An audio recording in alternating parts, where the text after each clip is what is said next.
Okay, welcome to 5 Ways to Improve Your Practice today. I'm Angir, and we're going to start out today talking about kind of why are we here? Everybody just think about, why are we here? We're all in chiropractic, right? And we're here because we like to get people well, but we'd be lying if we were saying that we weren't here because we want to make a profit as well. Nobody wants to work at a job every day and not make money on it, right? So we want to get people well. And the more people you get well, the better off you are in chiropractic, because really that's our noble purpose. So the reason we're here today, the theme of the day is going to be just this. Well people get people referred in. Sick people don't refer people in. Right? Right. So that's going to be our theme today, and we'll get started on that. Number 1 on the notes is hire the right people the right way. You guys can't even imagine how many calls I get on that blasted cell phone all the time. I can't find a CA. Mine just quit with no notice. Do you have anybody? Do you have anybody? I think I need a CA, but I'm not sure. Do you think I need one right now? Do you think I need an extra one right now? So the phone rings off the hook, so I know hiring CAs is a problem here in this area. So I wanted to address it today a little bit. How valuable is a chiropractic assistant? How valuable are they to your practice? You know what else? For me, chiropractic assistants, well, chiropractors, either one. We've got the best job in the world, people. We get to watch people come in that clinic, bent over, can't golf, have headaches where they can't even make it to work.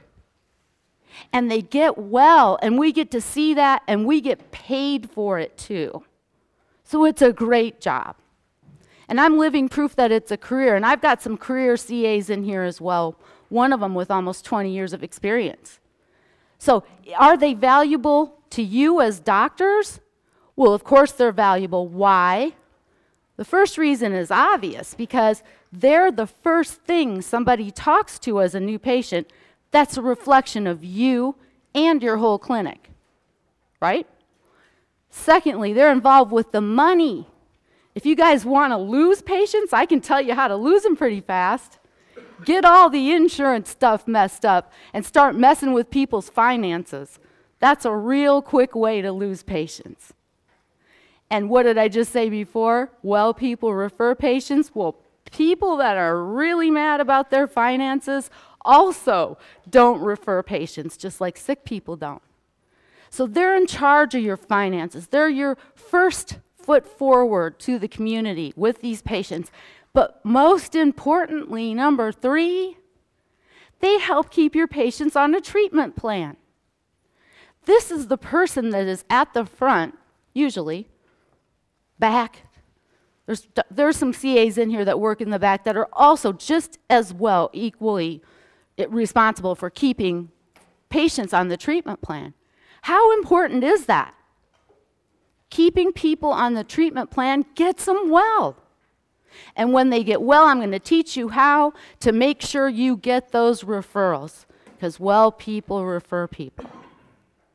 Okay, so the job itself, I believe, at least in the Kansas City area, what I know, the calls I get, a lot of the doctors here really don't put as much emphasis on hiring that right person, maybe, for the job, and maybe they don't train them properly.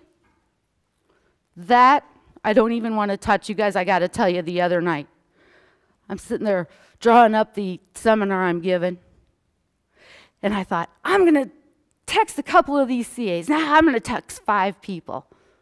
And I'm going to ask them, if you had training to do all over again, what would you change? Yeah. Not good. My phone blew up. Talk about a hot topic. CA training, you guys, it's a big hot topic. okay? That is another whole seminar on its own. I'm not going to go into that today. But you've got to train them well, okay? So when I got hired by the mentor I have a mentor, Dr. Rob in Dallas, Texas. It was the coolest way of hiring people, and I'm all about plagiarizing things that actually work. So I've plagiarized his system, but I got to tell you how he did it, right? It was easy. It was so cool. I'm looking through the paper because I'm looking for a chiropractic job while I'm going to school. And noticed this huge ad. It was very positive ad, okay, back before Craigslist, right? So it's in the newspaper. Enthusiastic, energetic, career-minded, long-term person needed in chiropractic office. Must work well around patients and enjoy seeing people get well. Wow! Is that cool or what? Right? I'm like, yeah, okay, so I get my stuff together. Guess where he had you show up for the first step of getting hired? At a kiosk in a mall. So I show up at the kiosk with my resume, right, and my letters of recommendation, and I'm like, this is really something. This must be a really cool job, right? So I get there, and there's a line, and I'm waiting in line. Anybody that knows me knows I'm not really good about waiting in line, but I couldn't wait to wait in this line. All the people that are in line are very interesting because you can see from the body language of the people, you know, some of them just weren't really into it, you know, and then there's others that are kind of like memorizing the things to say, you know, and all this stuff. It was just really cool standing in line with a bunch of people that really wanted a chiropractic job. So then, right, I fill out my paperwork, give them my resume, and I leave. There's still people coming in this line. So I get home and I'm thinking, this is going to be a great job. I want to get this job. Please call me. And I got the call. I'm thinking, man, this is great. One last step and I've got the job, right? So I get to the office. The next thing's at his office, Dr. Rob's office. Drive there. I get there. I'm all excited. And there's 11 other people there with me. Yeah, some of them looked really good, too. Yeah, so I'm thinking, well, I'm not going to give up now. I did the whole kiosk thing. Now I'm here, right? Going to do my best. And it was the coolest group interview ever. You would think people would be sitting on pins and needles ready to pass out, right? I mean, don't get me wrong, I was a little, till they started the interview, and it was a very friendly interview, and part of it was actually about chiropractic and how chiropractic actually works. Part of it was about Dr. Rob, his clinic, and what he saw happening in his clinic within the next 5 years. In that group of 12 people during this group interview, they asked cool questions like, what is your definition of multitasking? Well, my particular definition of multitasking at that time was talking on the phone with the new patient while checking out somebody that's mad about their insurance coverage and running traffic going, you, go ahead, you, go ahead, to make sure hot seats were open, right? But I had answers from everything from somebody saying, hey, I can answer the phone while I'm cutting open bread, okay?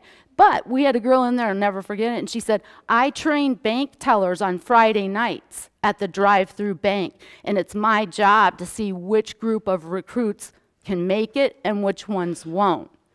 That's pretty big multitasking. But it was cool to listen to their answers, and after the group interview, I thought I did pretty well, and I lucked out. I was right. You could tell the people in that group interview just by their interaction whether they were going to be any good with patients who are all different from one another every day, right? That's our job, is to interact with people that are all different and do it in a good way. So, at the interview, they called later and asked me to come back, and I'm like, yeah, gonna get my scrubs, right? There was one other girl there. Yes, it's true. He picked what he considered were the top 2 people out of the group interview after he saw everybody interacting, right? Interacting. And I was one of the last ones, excuse me. And then I did a 30-minute interview one-on-one with Dr. Rob. and so did the other person, and we both got hired. Okay? So picking the right person the right way. Now, let's go back. Let's go back and take a look at how people are a lot of times hired. I've seen this done quite a bit. Well, Joyce was a patient, right? Sound familiar? Joyce has been a great patient. She knows all about chiropractic. Let's hire her. Okay, you're hired, Joyce, part-time. You start Monday. Yeah, you can wear whatever you want, you know, because she's your patient. So you don't want to be too strict, right? Come on, man, really? Anybody in here knows you can't put a patient behind that desk with a computer and have them understand what they're doing. It takes years if you do it that way. Plus, think about this. What do you think Joyce thinks about that job? Hey, I'm just going to work part-time for a chiropractor, right? That's not how I felt the first day I actually went to work for Dr. Rob. That job was my job, and it was a valuable job, and I won that job from a lot of different people. That's how I felt. So please, folks, think about it. Think about the way you're picking out the person, and then please get together an office policy. If you don't have one, call me. I can help you do stuff like that. Office policy and employee contract, because if they don't know what's expected of them, chiropractic assistants, any chiropractic assistant in here may say the same thing. If I would have had it spelled out to me, I would not have been confused. I would not have been frustrated. I would not have felt like it's just my job, I hope I did a good job, and went home that day. In your employee agreement or contract that you sign up with them for, right? Within that contract, it's a 3 strikes and you're out policy. If you're late 15 minutes, the first time it's a verbal warning. If you're late again, the patients are waiting. It might be cold out like it's been here, right? It's a big deal if you're 15 minutes late for work. The patients come first. You do it again, and you're not the bad guy anymore, doctors. They signed it that it's okay to have 3 strikes and I'm out if I'm late, perpetually. Second time, you just highlight the section they signed, have them sign off on it, date it, and then the third time, they fire themselves, man. Then it's not your fault. But then the CA also knows what's expected of them in that particular circumstance. This job is a valuable job. Anything you can do to empower your people that work for you in these clinics is not only going to make you look good, it is going to help educate the chiropractic assistant, and then all of a sudden, you're hearing things like, well, yes, Joyce, I know you've been coming in with headaches, and it sure seems like you're getting better, right? I know that it could be a subluxation of your cervical vertebra, and you can physically watch them from down a hall, and they're going like this to this. That's the body language, because they've been empowered with knowledge of chiropractic. Please, if you want to do better with your business, hire the right person, the right way, meaning that you're ready for that employee to work there and not just anybody can come to work here. All right, number 2, we're on 2, everybody who's taking notes. Holding regular staff meetings. The staff meeting. Everybody been to one of those? You know, the kind where you get together once a week, you try and be sick on Wednesday as much as you possibly can, because all it is a big gripe session, right? Staff meetings. It doesn't matter if it's just the doctor and 1 chiropractic assistant. They're necessary. You know why? Because you can use that time to do cool stuff with your staff meetings. You know, things like, I don't know, pick out a couple of chiropractic terminology words. Subluxation, atlas. And every week they're responsible for knowing those words. You'll be surprised how many things those chiropractic assistants can learn very quickly. They're better at their job. They're more empowered by the education. Staff meeting. Guess what else you can do that's really, really cool? And this is something Dr. Rob did, and it worked. And that is show x-rays of new patients that come in that week to your CAs. This was Mrs. Brown. Remember her? You've all known her. She comes in, nothing's right. Well, I said 10:30, not 10:15. And you're going, I didn't do anything, ma'am. They're mean, and they have headaches. Lots of times they have headaches. They're the best referral sources in the world, and we've seen that too, because everybody in here has some experience. The meanest ones of all get well, and well people refer people, right? But with the meanest person in the world, if you show your chiropractic assistant Mrs. Brown's x-rays and you point out, look at this. She's got DJD of the cervical spine, and this is what it looks like, and that's why she's having headaches. If we can maneuver these vertebrae, she's going to get better, and she's going to get nicer, guys. Mark my words. Oh, and the next time she comes in, let Mrs. Brown know that she was our featured patient of the week, that you saw on her x-rays why she's having headaches, and that you're totally excited because Dr. Black has treated this 1,000 times before and helped people get well. And then you see the shift. They take your staff members as serious as they take the doctors. And you guys, as doctors, look like rock stars. Why? Because your staff knows words.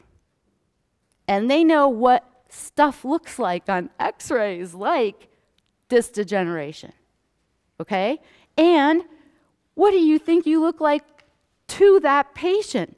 Not only do you have staff meetings and show people's x-rays, they showed your own x-rays. They care.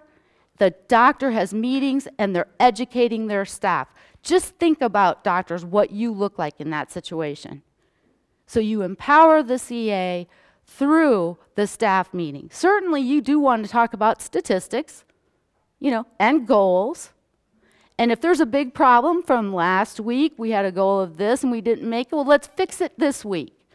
Instead of, and I heard this from one of the CAs that when my phone blew up about training, and she told me, she said, you can't expect, doctor, what you don't inspect.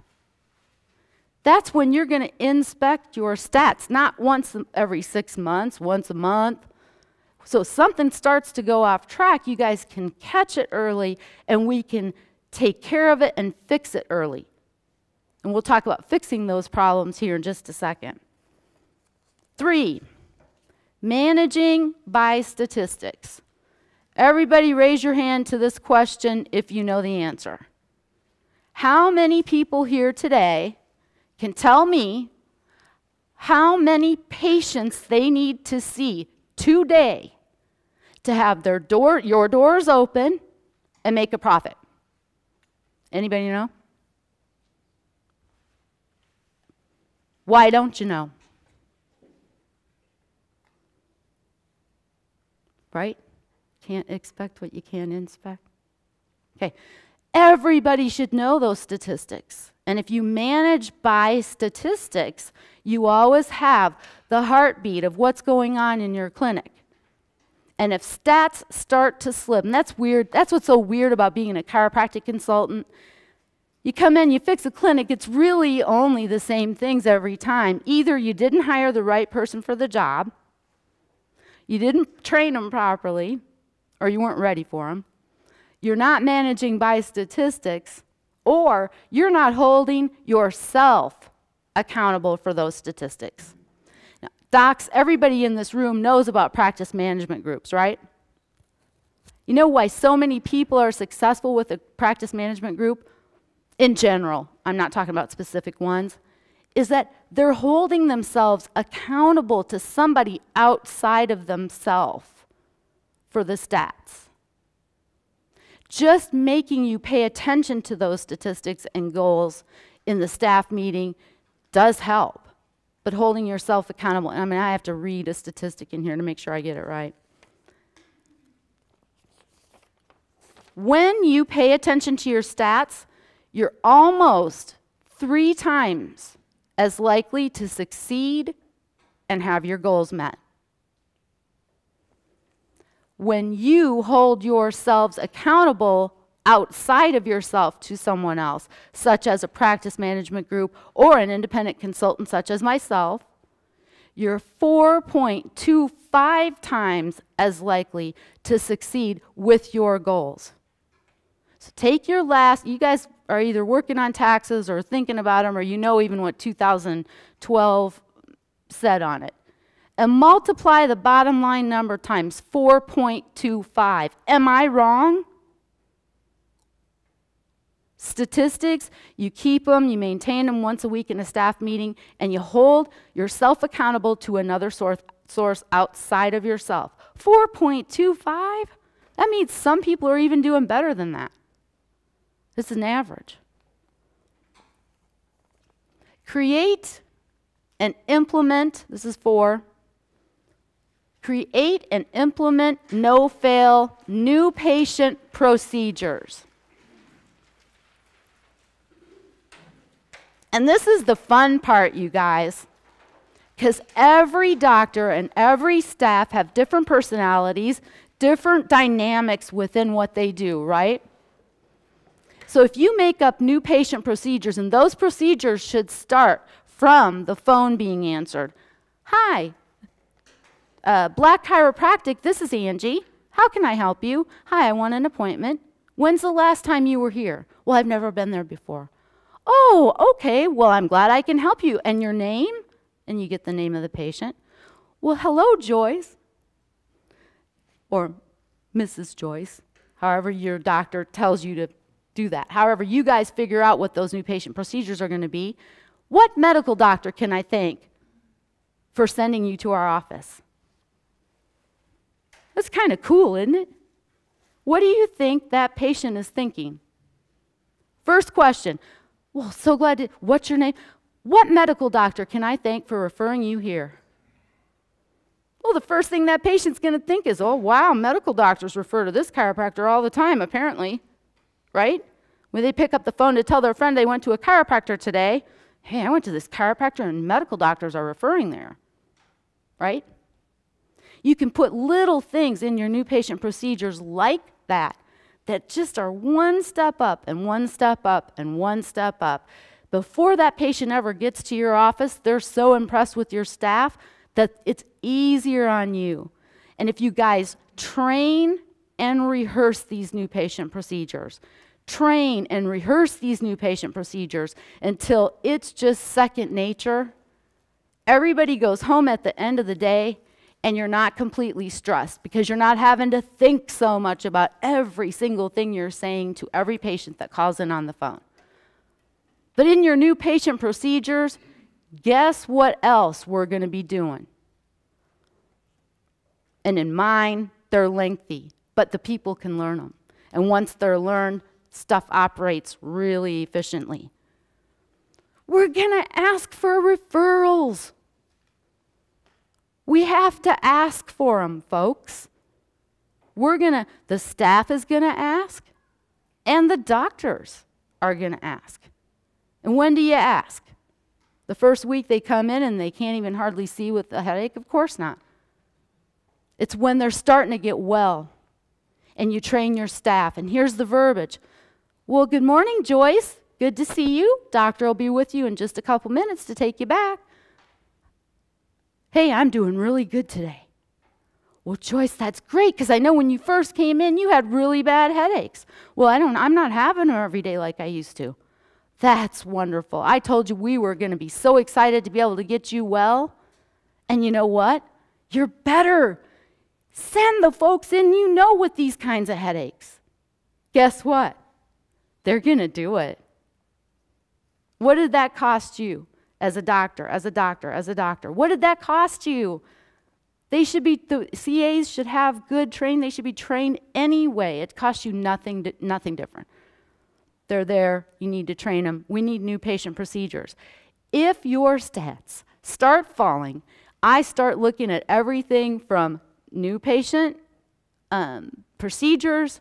Are they written? Have they been rehearsed? Right? Have you had staff meetings every week? Are you paying attention to everything you should be paying attention to?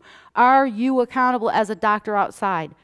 These things, if they all line out properly, nobody calls me because you won't need me.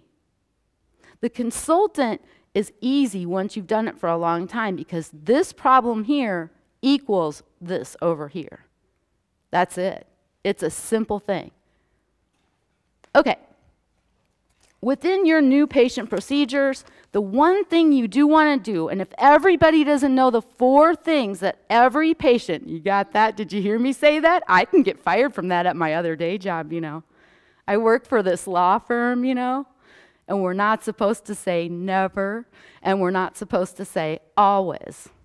But I can guarantee you that if you always answer these questions, it's in the patient's head. Here it is. This is what the patient always wants to know. Number 1, what is wrong with me? What is wrong with me?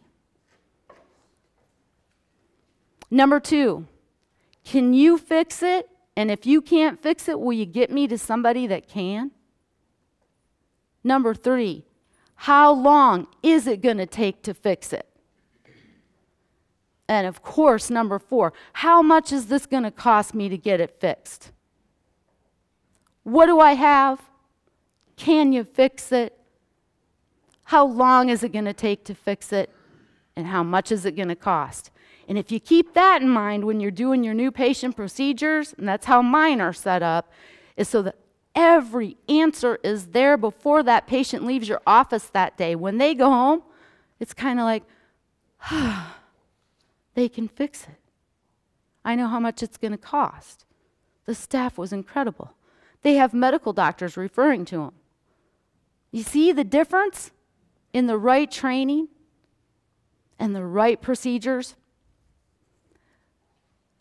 You can't expect what you don't inspect. How does any doctor know if their staff is performing their job description as they were taught? If you're going to go through and do all this mess, right? And it's hard at first. If you're not doing it already, it's work. So if you're going to do it all, how are you going to know that it's being done? Well, I can tell you how. You send in a mystery patient, you know, like secret shoppers, the people that fill out forms after they go to a store. Was the store clean? Was the staff nice to you? Were they welcoming? And did they help you pick out just what you wanted, right? Same thing with a mystery patient, and I've got them, and they're highly trained, and they're invaluable. Because once you have people trained the way you want them, and they're saying all the cool stuff, and you're starting to get the referrals, and the well people are referring, and your profits are going up, right? You can kind of tell that it's working. But if it's not working like you want it to, have a mystery patient call in. Hi, this is Dr. Black's office. How can I help you today? Yeah, I'm in pain. You know, my mystery patient might say. Well, I'm sorry to hear that. Let's get you in to see the doctor. What kind of pain are you in? Or it might be, oh, I'm sorry. Could you hold on 1 second? Hold. You know how many times I call chiropractic offices in a week? It's crazy. You guys would go crazy if you knew how many times I got put on hold when they didn't know if I was a new patient or not. Have somebody inspecting what you're expecting. And you guys and gals as docs need to have that too. Have somebody as a mystery patient come in all the way through. My mystery patients are completely trained on all of the new patient procedures from beginning to end. And it might be ugly, but it might be great. But if you don't know the truth, you can't expect to keep going and profiting and getting more referrals. So if you're having some trouble along those ways, those are the answers. If you can't figure them out, call me and I'll help you figure them out. Last but not least, number 5. Easiest one now. Get referrals and increase your profits with no extra cost. Well, we've gone through it. Most importantly, we want our big mission statement to be true, and that is we are helping people get well as much as we can, as many as we can. And if we're doing everything we're supposed to do, from picking the right people for the offices that genuinely care about patients, that are set up with an office policy and an employment agreement, and they have new patient procedures to follow, and they're good ones. And you're inspecting by once in a while having a mystery patient. I tell everybody when I'm a consultant, I come right in, I train on the new, and I go, great, let's run through it again. Let's run through it again. I'm getting dirty looks right now because I've been in some places in here and people are going, oh, I remember that. And then I send in a mystery patient, but I tell them ahead of time. First day I start training on it, I say, hey guys, you might want to pay attention in class today because somebody's going to be calling and you'll never know who it is. But neither will your doctor. Isn't that fun? So it's fun for everybody. So you do all those things and you're going to get those referrals in-house. Now, for us to think that that's enough, right, to keep your business going like you really want it to either start going, there's some folks in here that are starting practice, or to keep going with the goals that you can continue to set for yourself, I hope it works. It probably could work, all internal referral. But I can tell you one thing, and that is online presence these days. Everybody agrees, right? Online's like where to be, right, and all that stuff.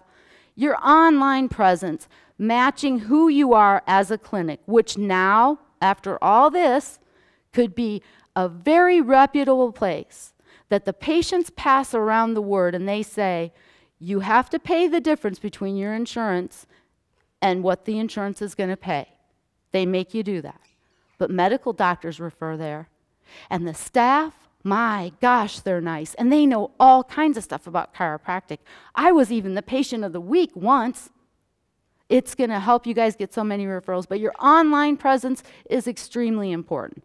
And that's who we're going to have talk to you next, is my online guy. That's Wes Harrison in the back. And he'll be up here in just a minute. And Wes is going to talk about online presence and some of the ideas he has for you that you can utilize to get in some more patients as well. So I'm going to turn it over to Wes. Thank you guys for listening to me today. And if you need anything, let me know. All right. Thanks, guys.